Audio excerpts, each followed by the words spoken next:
দেখছেন এই মুহূর্তে নিউজ বেঙ্গল 24। শুরুতেই হেডলাইন্স। এপ্রিলের শেষে বঙ্গে ভোট প্রচারে যোগী, আসছেন শাহ। এখনও বার কাউন্সিলের সদস্য আমি, চাকরি বাতিল নিয়ে কাকে তুলনা করলেন মমতা। শাহজাহান শেখকে বাঁচাতে চাইছেন মমতা বন্দ্যোপাধ্যায়, নির্বাচনী প্রচারকের মঞ্চ থেকে সরব নাড্ডা।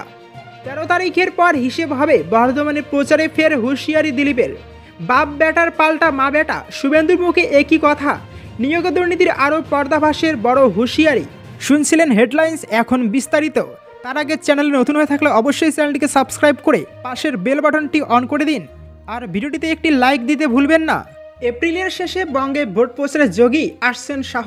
এবারের লোকসভা নির্বাচনে বাংলাকে বিশেষভাবে গুরুত্ব দিচ্ছে গেরুয়া শিবির। ইতিমধ্যেই 2 দফায় ভোটের আগে বাংলায় একাধিক প্রচার সভা সেরে গিয়েছেন প্রধানমন্ত্রী নরেন্দ্র মোদী এবং স্বরাষ্ট্রমন্ত্রী অমিত শাহ। এবার রাজ্য সফরে আসছেন উত্তরপ্রদেশের মুখ্যমন্ত্রী যোগী আদিত্যনাথ। বিজেপি সূত্রে খবর, 30শে এপ্রিল বাংলায় 3টি সভা করার কথা রয়েছে যোগীর। বহরমপুর, আসানসোল এবং বীরভূম 3টি জেলায় সভা করবেন যোগী। ইতিমধ্যেই সংশ্লিষ্ট জেলাগুলিতে সাংগঠনিক প্রস্তুতিও শুরু হয়েছে। দলীয় সূত্রে খবর, ওই একই দিনে অর্থাৎ 30শে এপ্রিল বর্ধমান এবং নদিয়ায় সভা করার কথা রয়েছে শাহেরও। এদিকে রোববার বঙ্গ সফরে এসেছেন বিজেপির জাতীয় সভাপতি জেপি নাড্ডা। মুর্শিদাবাদের বহরমপুর এবং নদিয়া রানাঘাটের সভা রয়েছে নাড্ডার। গত লোকসভা নির্বাচনে বাংলার 42টি আসনের মধ্যে 18টি জয় পেয়েছিল বিজেপি। এর মধ্যে 7টি আসনে এসেছিল উত্তরবঙ্গ থেকে। উত্তরবঙ্গের পাশাপাশি এবার দক্ষিণবঙ্গেও বাড়তি গুরুত্ব দিচ্ছে গেরুয়া শিবির। মোদী শাহ কখনো 35 আবার কখনো 30-এর টার্গেট বেঁধে দিয়েছেন। এবার রাজ্য সফরে এসে বাংলা নিয়ে উত্তরপ্রদেশের মুখ্যমন্ত্রী কি বলেন তা নিয়ে কৌতূহল রয়েছে সব মহলে। কারণ বাংলার বিরুদ্ধে যখনই গেরুয়া শিবির দুর্নীতির অভিযোগে সরব হয়েছে, তখনই তৃণমূলের তরফে বিজেপির বিরুদ্ধে বোঝাতে বারে বারে তুলে ধরা হয়েছে উত্তরপ্রদেশের প্রসঙ্গ। শুধু তাই নয়, অখিলেশ যাদবের সমর্থনে উত্তরপ্রদেশের একটি আসনে লড়ছে তৃণমূলও। এখনও বার কাউন্সিলের সদস্য আমি, চাকরি বাতিল নিয়ে কাকে তুলনা করলেন মমতা। নিয়োগ দুর্নীতি মামলায় প্রায় 26,000 শিক্ষক শিক্ষিকার চাকরি বাতিলের শোরগোল পড়ে গিয়েছে। মমতা বন্দ্যোপাধ্যায়ের অভিযোগ, বিজেপি আদালতকে পরিচালনা করছে। এদিন মালদহ দক্ষিণের সুজাপুরে তৃণমূলের হয়ে প্রচার করেন মমতা বন্দ্যোপাধ্যায়। সেখানে ফের চাকরি বাতিলের নির্দেশ নিয়ে মুখ খোলেন তিনি।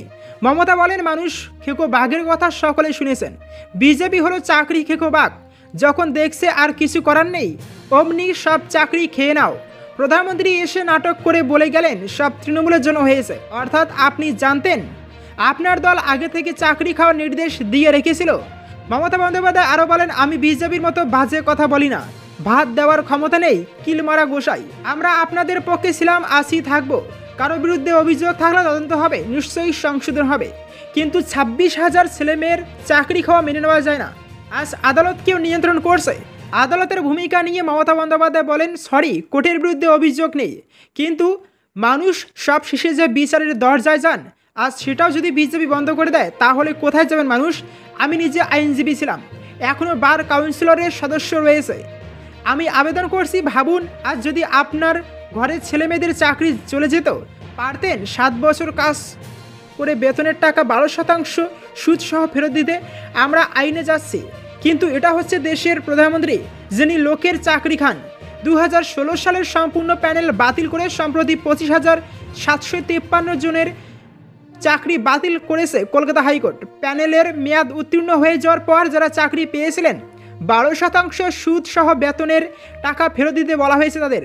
কিন্তু অযোগ্য চাকরি প্রাপকের সংখ্যা যেখানে 5,000 বলে ইঙ্গিত মিলেছে, সেখানে 26,000-এর চাকরি বাতিল হলো কেন, সেই নিয়ে প্রশ্ন উঠতে শুরু করেছে বিভিন্ন মহল থেকে। রাজ্য সরকারও বিষয়টি নিয়ে সর্বোচ্চ আদালতে গিয়েছে। শাহজাহান শেখকে বাঁচাতে চাইছেন মমতা বন্দ্যোপাধ্যায়, নির্বাচনী প্রচারকের মঞ্চ থেকে সরব নাড্ডা। বাংলায় ভোটের প্রচারে এদিন ঝড় তুললেন বিজেপির জাতীয় সভাপতি জেপি নাড্ডা। তিনি অভিযোগ করেছেন, শাহজাহান শেখকে বাঁচাতে চাইছেন মুখ্যমন্ত্রী। মা মাটি মানুষের কথা বলে বাংলায় ক্ষমতা এসেছিলেন তিনি, আর এখন মা বোনেদের সম্মান থাকলো কি গেল তা নিয়ে তার কোনো মাথা ব্যথা নেই। জেপি নাড্ডা সন্দেশখালী নিয়ে সওয়াল করেছেন মুর্শিদাবাদের প্রচার মঞ্চ থেকে। তিনি অভিযোগ করেছেন, সন্দেশখালীতে যেটা হয়েছে সেটা একেবারেই ঠিক নয়। মা বোনেদের সম্মান নিয়ে যেভাবে অপমান করা হয়েছে তার নিন্দার বিষয়, এটা কিছুতেই মেনে নেওয়ার যায় না বলে তীব্র আক্রমণ শানিয়েছেন জেপি নাড্ডা। সন্দেশখালীতে গত শুক্রবার 2য় দফার ভোটের দিন সন্দেশখালীতে বিপুল পরিমাণ অস্ত্র উদ্ধারের ঘটনা ঘটে। সেখানে সিবিআই এবং এনএসজির জওয়ানরা তৃণমূল কংগ্রেস নেতার বাড়ি থেকে বিপুল পরিমাণ বিদেশি অস্ত্র উদ্ধার করেছে। তৃণমূল নেতার বাড়িতে মাটির মেঝেতে নাকি পোতা ছিল সেই অস্ত্রের ভাণ্ডার। কিন্তু সিবিআই কিভাবে এই খবর পেল তা নিয়ে উঠছে প্রশ্ন।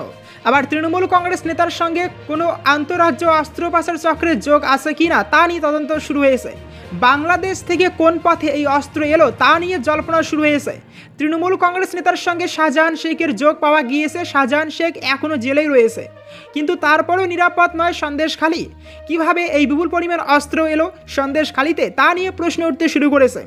অভিযুক্ত তৃণমূল কংগ্রেস নেতার কোনো খোঁজ পাওয়া যায়নি এখনও, তবে তার সঙ্গে শাহজাহান শেখের যোগ পাওয়া গিয়েছে। এদিকে মমতা বন্দ্যোপাধ্যায় সন্দেশখালীতে এই অস্ত্র উদ্ধারের ঘটনা পরিকল্পিত বলে আক্রমণ শানিয়েছেন। তিনি অভিযোগ করেছেন সিবিআই অস্ত্র নিয়ে সেখানে রাখেনি, কে বলতে পারে। সন্দেশখালীতে এনএসজি নামানো নিয়েও কটাক্ষ করেছিলেন তিনি। মমতা বন্দ্যোপাধ্যায় বলেছেন এমন করা হচ্ছে যেন জঙ্গি অভিযান চলছে সন্দেশখালীতে। এই নিয়ে জোর রাজনৈতিক তোড়জোড় শুরু হয়েছে। সন্দেশখালীতে অস্ত্র ভাণ্ডারের হদিশ মেলার পরেই বিজেপি সরব হয়েছে রাজ্যের আইন শৃঙ্খলা ব্যবস্থা নিয়ে। জেপি নাড্ডা অভিযোগ করেছেন অনুপ্রবেশকারীদের নিরাপদ আশ্রয় দিচ্ছে মমতা সরকার, তাদের নিরাপদে জায়গা করে দেওয়া হচ্ছে রাজ্যে। সন্দেশখালী তার প্রমাণ। 13 তারিখের পর হিসেব হবে। বর্ধমানে প্রচারে ফের হুঁশিয়ারি দিলীপের। হুঁশিয়ারির সুর বিজেপি প্রার্থী দিলীপ ঘোষের মুখে। বর্ধমান দুর্গাপুর কেন্দ্রের বিজেপি প্রার্থী দিলীপ ঘোষ রীতিমতো হুঁশিয়ারি দিয়ে বলেছেন হামলা হলে হামলা হবে, অর্থাৎ তৃণমূল কংগ্রেস হামলা চালালে পাল্টা হামলা চালাবে বিজেপিও। 1 ইঞ্চি জমি বিজেপি ছাড়বে না। এদিন দুর্গাপুরে বিজেপি পার্টি অফিসে হামলার ঘটনা ঘটেছে। পাল্টা তৃণমূল কংগ্রেসের পার্টি অফিস ভাঙচুর করেছে বলে অভিযোগ। এই ঘটনাকে কেন্দ্র করে উত্তেজনা রয়েছে দুর্গাপুরে। সকালে প্রচারে বেরিয়ে শাসক দলকে রীতিমতো হুঁশিয়ারি দিয়েছেন বিজেপির প্রার্থী দিলীপ ঘোষ। তিনি সরাসরি হুমকি দিয়ে বলেছেন লাঠি দেখালে লাঠি দেখাবো। ভোটের আগে একেবারে তপ্ত হয়ে উঠেছে দুর্গাপুর। তৃণমূল কংগ্রেস প্রার্থীকে এলাকায় খুঁজে পাওয়া যাচ্ছে না বলে নিশানা করেছেন দিলীপ। প্রসঙ্গত উল্লেখ্য, শাসক দলকে রীতিমতো হুঁশিয়ারি দিয়ে তিনি বলেছেন লাঠির বদলে লাঠি হবে, হামলা হলে হামলা হবে, 13 তারিখের পরে সব হিসেব হবে। এর আগেও প্রচারে বেরিয়ে একের পর এক বিতর্কিত মন্তব্য করেছেন বিজেপি প্রার্থী দিলীপ ঘোষ। এই প্রথম তাকে এই কেন্দ্রে প্রার্থী করা হয়েছে। এর আগে মেদিনীপুর কেন্দ্রের পরপর 3 বারের জয়ী বিজেপি সাংসদ ছিলেন তিনি। প্রথমে বর্ধমান দুর্গাপুর কেন্দ্রে প্রার্থী হতে রাজি ছিলেন না তিনি, পরে দীর্ঘ আলোচনার পরে তিনি রাজি হন বলে জানা গিয়েছে। দিলীপ ঘোষকে প্রার্থী করা নিয়ে বিজেপির অন্দরে টানাপোড়েন তৈরি হয়েছিল। বর্ধমান দুর্গাপুর কেন্দ্রের এবার শাসক দল প্রার্থী করেছে প্রাক্তন ক্রিকেটার কীর্তি আজাদকে। কীর্তি আজাদকে বহিরাগত দাবি করে দিলীপ ঘোষ প্রথম থেকেই নিশানা করেছেন। যদিও রাজনীতিতে প্রথম নন কীর্তি আজাদ, সে কারণে দিলীপের এই আক্রমণকে তিনি গায়ে মাখতে নারাজ। দিলীপ ঘোষ অবশ্য কটাক্ষ করে বলেছিলেন অনেক আগেই রান আউট হয়ে গিয়েছেন তৃণমূল কংগ্রেস প্রার্থী, এখন আর তাকে খুঁজে পাওয়া যাচ্ছে না।